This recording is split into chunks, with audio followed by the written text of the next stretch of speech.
Olá, eu sou o pastor Gileade da PIB Petrolina e este é o PIBcast.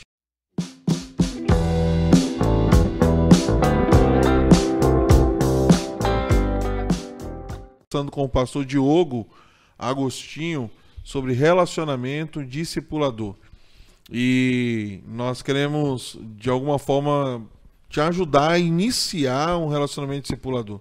Nós já vimos, entendemos o relacionamento discipulador, o porquê do relacionamento discipulador, como fazer, mas aquilo que sempre nos incomoda é como eu começo isso tudo, assim, na prática, o que eu devo fazer de forma prática. Aprendemos que é necessário iniciar orando e Deus vai nos ajudar nesse processo. Já entendemos que temos que ter um compromisso, é importante marcar dia, horário, saber quem nós queremos, com quem nós queremos ter um relacionamento discipulador.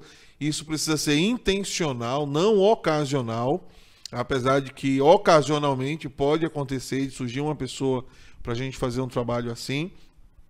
E então, diante de tudo isso, a gente quer te dar mais dicas e informações de como a gente pode fazer isso. Bem, pastor Diogo, como transformar um relacionamento cotidiano meu em um relacionamento discipulador? Essa é a minha primeira pergunta.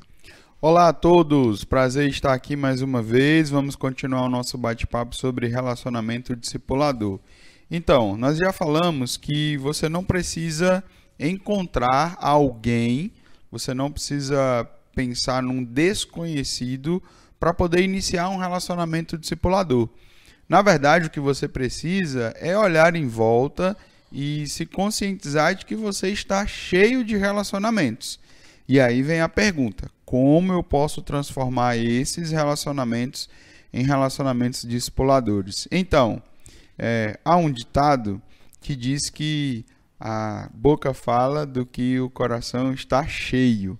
Então, se o seu coração está cheio de uma mensagem sobre o Evangelho, uma hora ou outra você vai utilizar essa oportunidade para poder falar de Jesus. Mas eu quero te dar algumas dicas agora. Algumas frases que podem te ajudar numa conversa qualquer a iniciar uma conversa espiritual. Por exemplo, a primeira frase é assim: você consegue perceber que o mundo está perdido? E aí, de repente, você está conversando sobre futebol, política, economia. Quando você lança essa pergunta, você dá oportunidade à pessoa de refletir sobre a influência do pecado no mundo. E aí você pode, então, quem sabe, iniciar a sua palavra sobre o Evangelho. Por exemplo, a gente às vezes pode estar na frente da TV e aquelas notícias terríveis estão passando, de abusos, de relacionamentos abusivos e etc. E essa seria uma boa oportunidade para fazer esse tipo de pergunta. Eu acho que eu vou fazer essa pergunta para minha filha, viu, pastor? Porque toda vida que ela me pega vendo o jornal, ela diz assim: pai, quais são as tragédias de hoje, pai?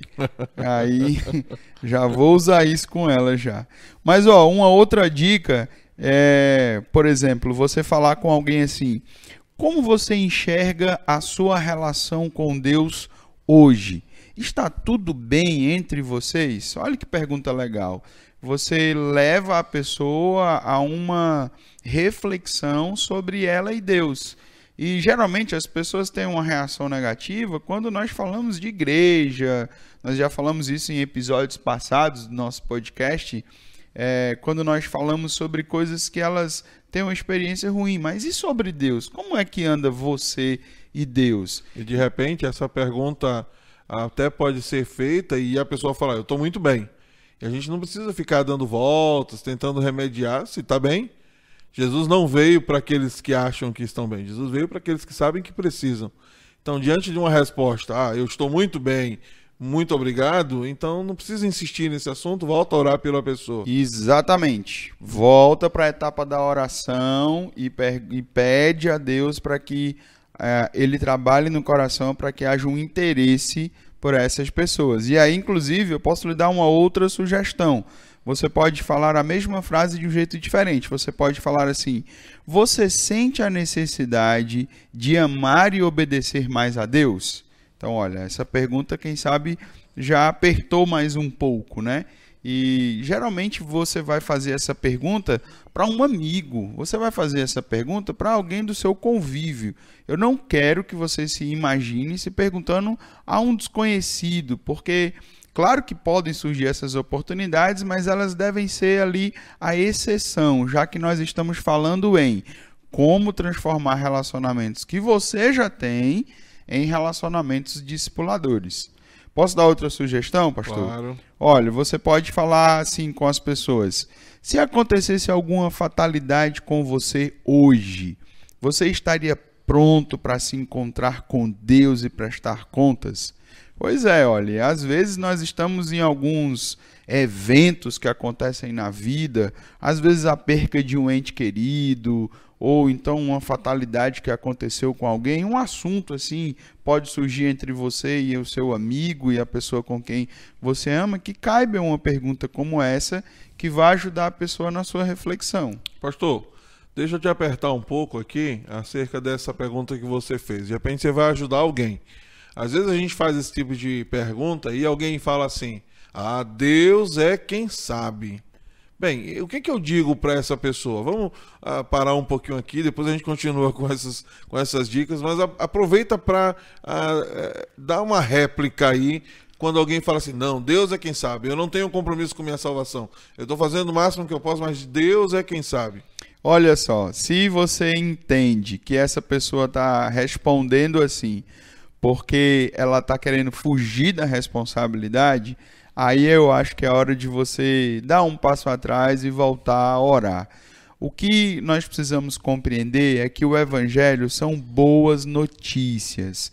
O Evangelho nunca pode vir com um peso de um juízo, com um peso de uma condenação apenas. É uma boa notícia de salvação. Mas essa pessoa ela precisa realmente, motivada pelo Espírito Santo, reconhecer o seu estado de pecador. Então, é até algo bom de se falar. Qual é o time que você percebe que aquela pessoa pode ouvir o Evangelho? Quando o Espírito Santo trabalhou naquele coração e convenceu a pessoa do pecado, da justiça e do juízo. Se você tem alguém perto de você que ainda não chegou nesse nível, então é tempo de orar ainda e Deus vai realizar essa obra. Então eu continuo orando e vivendo na certeza de que talvez aquela pessoa não esteja pronta, mas que existem outras pessoas ao meu redor que estão prontas, talvez até aguardando que eu faça uma destas perguntas. O que mais que você pode perguntar para transformar um relacionamento em um relacionamento discipulador? Então, você pode falar assim com um dos seus amigos, alguém que você tem ao seu redor. Você pode falar assim: você se considera uma boa pessoa? Como você se sairia em um teste segundo os padrões de Deus? E aí você está deixando essa pessoa refletir sobre, mais uma vez, o seu relacionamento com Deus. Perceba que nós não estamos tratando de assuntos relacionados à religião, porque pode acontecer, inclusive, de você se encontrar com alguém bastante religioso, mas que reconheça que ainda, aos padrões de Deus, precisa de ajuda.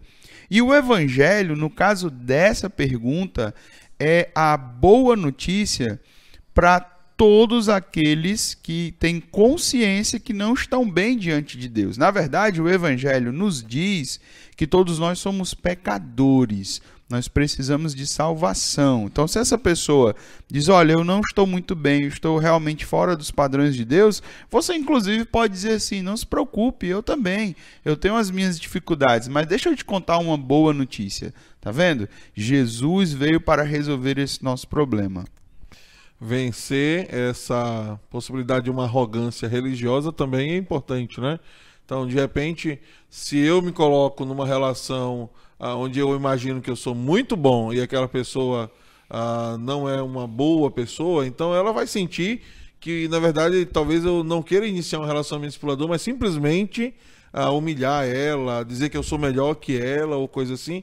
E a gente já vive num clima tão forte de religiosidade que isso certamente atrapalharia essa transformação do que é um relacionamento íntimo num relacionamento discipulador. E quando nós olhamos para Jesus, nós enxergamos como ele fez isso de forma fantástica, né?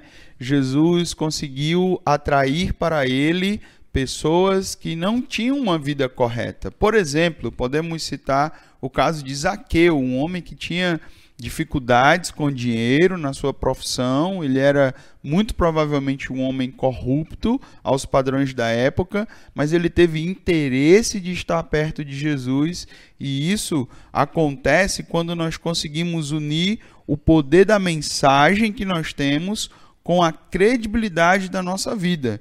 E aí nós podemos, assim, como Jesus fez, convidar as pessoas para andar perto de nós e assim se tornarem discípulos de Jesus. Muito boa essa conversa, pastor. Muito legal ter conversado contigo. Nós estamos falando sobre relacionamento discipulador.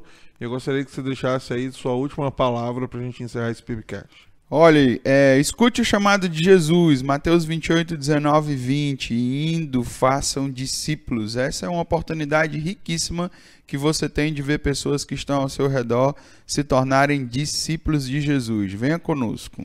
Ok, este foi o PIBcast de hoje. Estivemos com o pastor Diogo Agostinho de Carvalho, líder da área de evangelização discipuladora da nossa igreja, e tem todo o interesse em que compreendamos o que é